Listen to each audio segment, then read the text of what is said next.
Ancestors of angiosperm, ये BSc second year का paper botany का पेपर सेकेंड का फर्स्ट यूनिट का है, एंसेस्टर्स ऑफ एंजियोस्पर्म, जिसमें से मैंने लास्ट लेक्चर में आइसोइटेस, मोनोकोटिलिडन्स थ्योरी एंड कॉनिफेरल्स एमेंटिफेरी थ्योरी के बारे में आप लोगों को बताया है।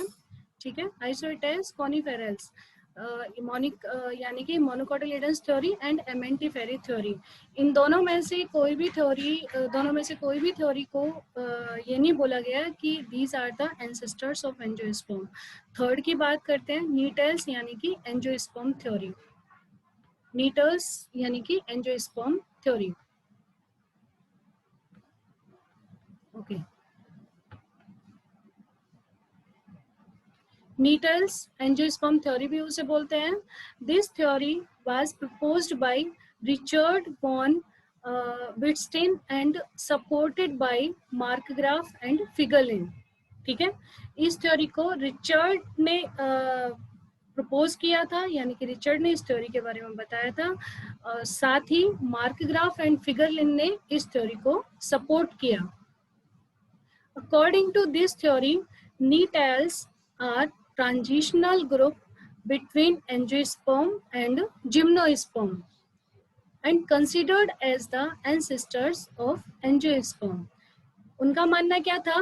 उनका ये मानना था कि ये जो थ्योरी है ये एंजियोस्पर्म और जिम्नोस्पर्म के बीच की थ्योरी है, जिसे एंसेस्टर्स ऑफ एंजियोस्पर्म कहते हैं।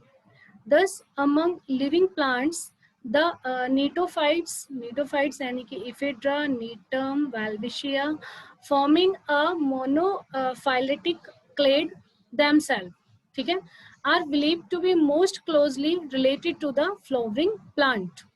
जो Ephedra, Netum और Welwitschia जैसे प्लांट्स हैं, इनका जो क्लेड होता है वो मोनोफाइलेटिक होता है, जिसे फ्लावरिंग प्लांट में कंसिडर किया जाता है।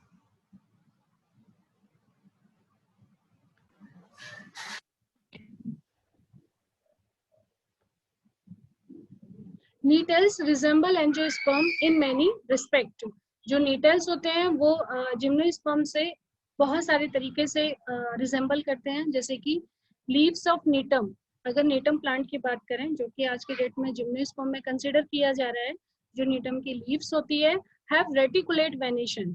रेटिकुलेट वेनिशन आप लोगों को पता है, जिसे लीव्स होती है, लीव्स में एक नेट जैसी स्ट्रक्चर आप लोगों ने देखी होगी, नेट जैसी स्ट्रक्चर देखी है, like net. Yes, ma'am. So the leaves of Netum have reticulate venation resembling that of some dicot angiosperm. जो ये इसका ये करेक्टर है, कुछ डाइकोट एंजियोस्पर्म से मिलता जुलता है। ठीक है, on the other hand, Ephedra, in contrast to other conifer whose leaves are vascularized by a single trace, यानी कि जो इसकी लीफ होती हैं उसमें वेस्कुलर्स भी प्रेजेंट होते हैं, produce highly reduce spike like leaves, जो कि क्या करते हैं, रिड्यूस होकर स्पाइक यानी कि कांटे के जैसी पत्तियां बनाते हैं।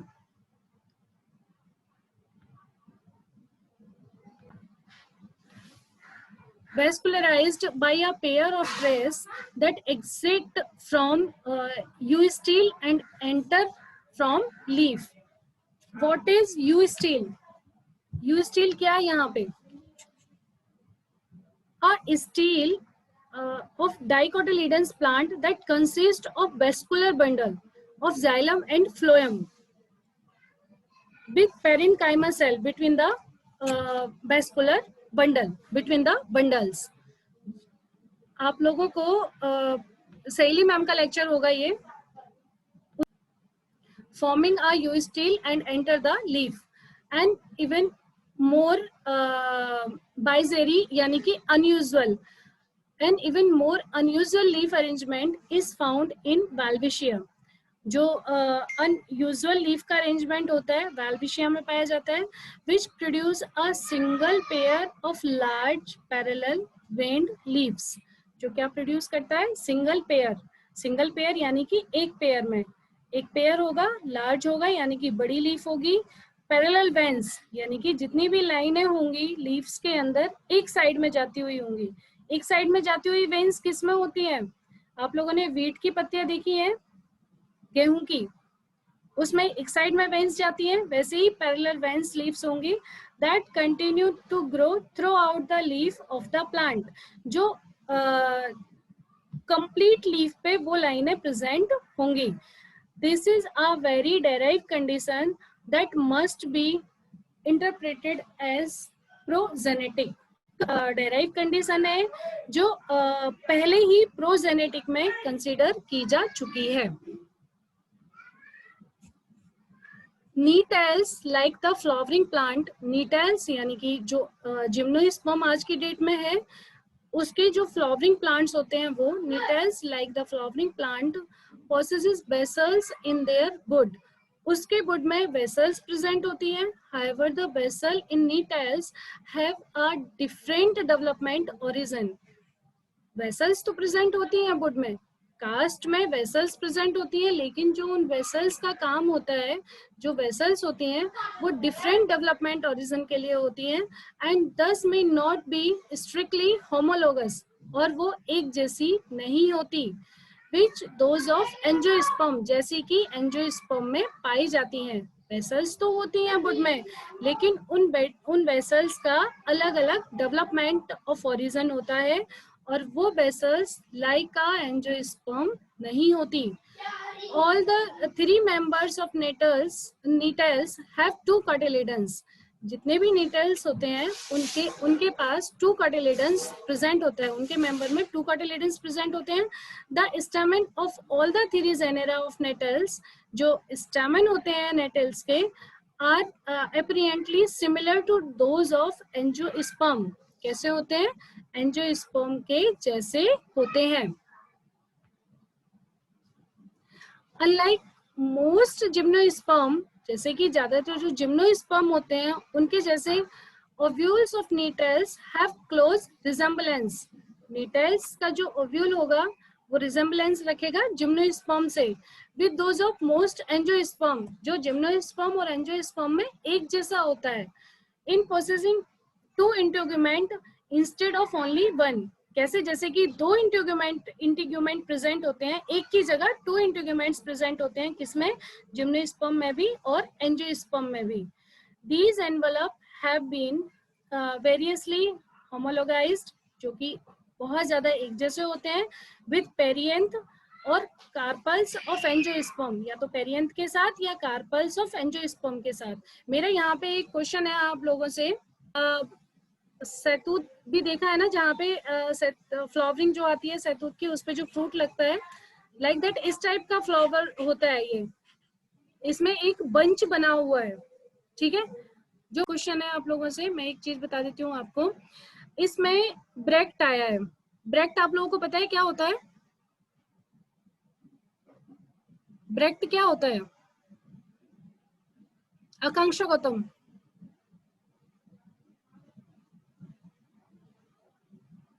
Yes Akanksha, what is bract? Antriksh, bract का पता है क्या होता है?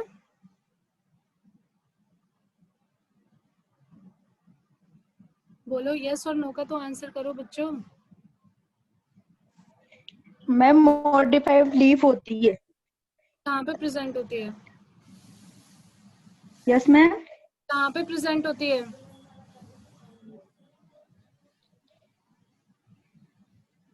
ये मॉडिफाइड लीफ कहाँ पे प्रेजेंट होती है? आप लोगों ने फ्लावर देखा है? फ्लावर में सबसे पहले एक डंठल टाइप की स्ट्रक्चर होती है, स्टेम, जो फ्लावर का स्टेम बोलते हैं, उसके चारों तरफ लीफ, छोटी छोटी लीफ निकली हुई होती है.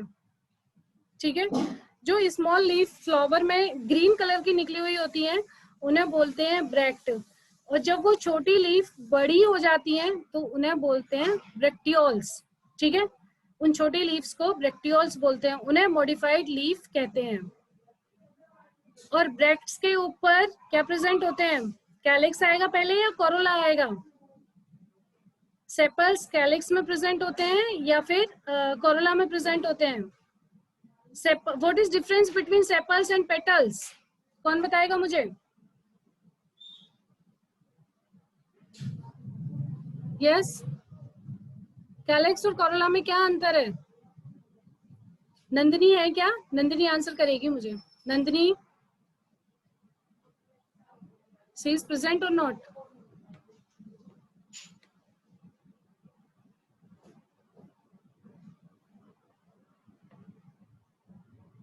दिकांक्षा आंसर करो मुझे, what is difference between calyx and Corolla? Calyx में सेपल्स प्रेजेंट होते हैं, कोरोला में पेटल्स प्रेजेंट होते हैं। आप लोग पढ़ नहीं रहे हो बिल्कुल भी।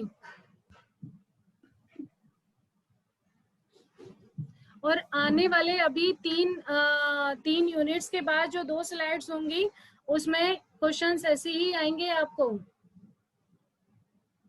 एक्टिनोमॉर्फिक फ्लावर कैसा होता है, जाइगोमॉर्फिक फ्लावर कैसा होता है, वो सारी चीजें आप लोगों को इसमें पता होनी चाहिए। ठीक है, तो ब्रेक्ट का क्लियर हुआ। ब्रेक्ट होती है मॉडिफाइड लीफ, सही कहा आपने, मॉडिफाइड लीफ होती है। लेकिन वो मॉडिफाइड जो लीफ होती है, आप लोगों को मैं एक चीज और बता दूं, ये जो मैं आपको एंसेस्टर्स ऑफ एंजियोस्पर्म पढ़ा रही हूँ, जिम्नोस्पर्म में भी आप सेम पढ़ोगे, साथ में जिम्नोस्पर्म में आप जो नीटल्स की थ्योरी पढ़ोगे वो भी आप एक जैसी ही पढ़ोगे इसमें। ठीक है, आप लोगों से what is difference between microsporangiate and megasporangiate? कौन बताएगा मुझे? अंतरिक्ष, अनम्यूट योरसेल्फ, या बिंतेश? हार्दिक मेहता, नरेश, अनिमा, पल्लवी अग्रवाल, रितेश, जितने स्टूडेंट्स का नाम लिया है मैंने, कोई भी एक अनम्यूट करो और मुझे आंसर करो। What is difference between megasporangiate and microsporangiate? Yes हार्दिक।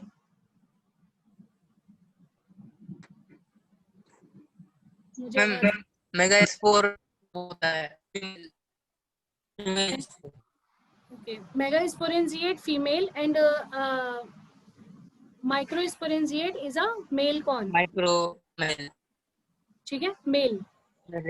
को इसमें से क्वेश्चन ये भी आता है कि वाल्विशिया का फ्लावर कैसा होता है, ये भी आ सकता है, तो थोड़ा इसे डीपली पढ़ लेना, ध्यान से पढ़ लेना। आपको ये भी पूछा जा सकता है कि डाइशियस कंडीशन कौन से नेटम की होती है, या वाल्विशिया की होती है, या एफिड्रा की होती है, आप उसे भी ध्यान से पढ़ लेना। सबसे पहले हम अभी स्टार्ट करते हैं क्वेश्चन, जो डाइशियस कंडीशन थी कौन से फ्लावर में थी? ये क्वेश्चन है मेरा मोनिका यादव से। डाइशियस कंडीशन कौन से फ्लावर की थी?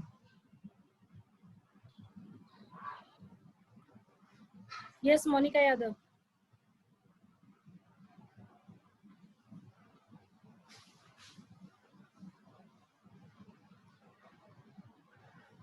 वर्षा, डाइशियस कंडीशन कौन से फ्लावर की थी? मुझे आंसर नहीं करोगे मैं बिल्कुल नहीं आगे बढ़ूंगी, ध्यान रख लेना। Varsha Sharma, unmute yourself and answer करो मुझे, डाइशियस कंडीशन कौन से फ्लावर में थी? अभी लास्ट स्लाइड में मैंने आपको बताया है। कौन बताएगा, किसको आता है हैंड रेज करना? मैम एफेड्रा की। ओके, यस दिव्या सिंह को आता है।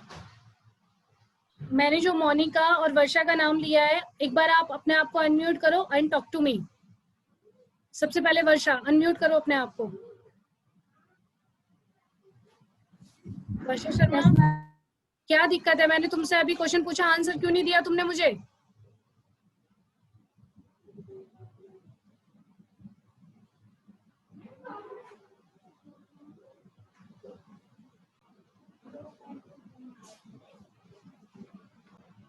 ठीक है, आगे बढ़ते हैं।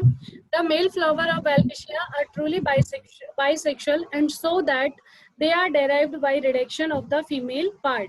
Gametophytes of the Netum and Walvischia are highly reduced like those of Angiosperm.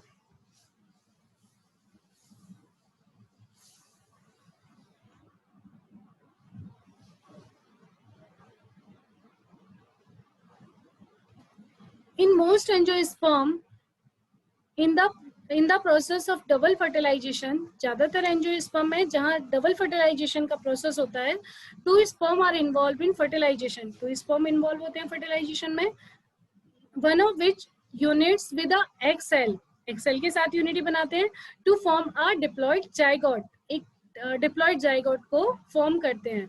While the other fuse with two polar nuclei, जबकि जो अदर होते हैं वो पोलर न्यूक्लियाई के साथ फ्यूज्ड होते हैं to form a triploid endosperm. और क्या बनाते हैं? ट्रिप्लॉइड एंडोस्पर्म बनाते हैं, which provide nutritional to the developing embryo.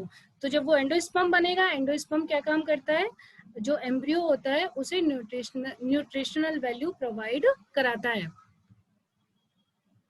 Ephedra and its sister taxon, Ephedra or like that taxon Netum undergoes form a double fertilization. Ephedra में and Netum में and taxon में double fertilization होता है, which is very much similar that of angiosperm. जो कैसा है? angiosperm के जैसा है. The member of Nettles have attained a highly evolutionary level. जो नीटल्स के मेंबर हैं उनमें जो हाईली इवोल्यूशनरी लेवल है, जैसे कि एग्जांपल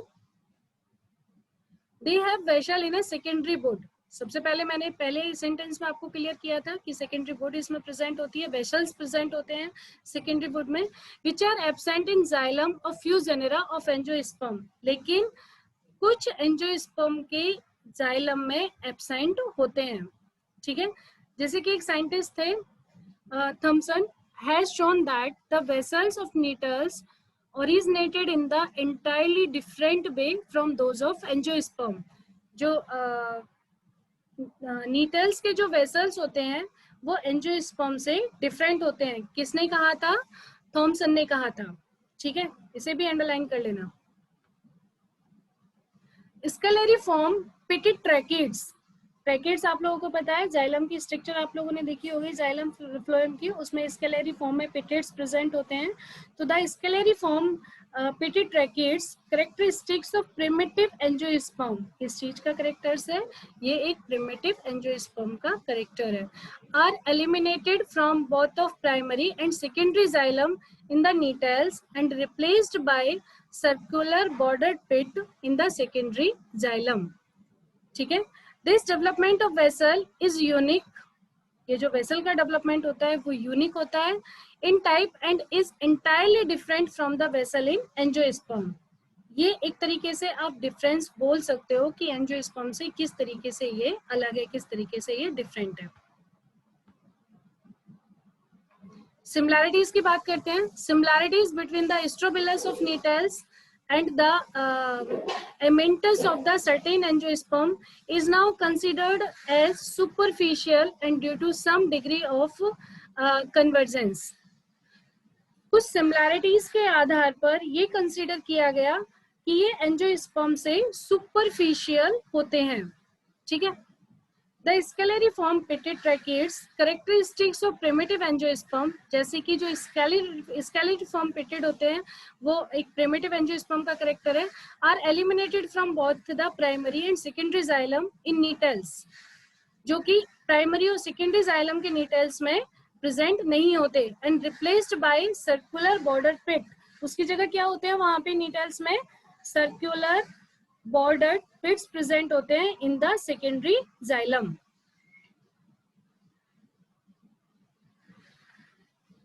ठीक है, यहां तक है ये.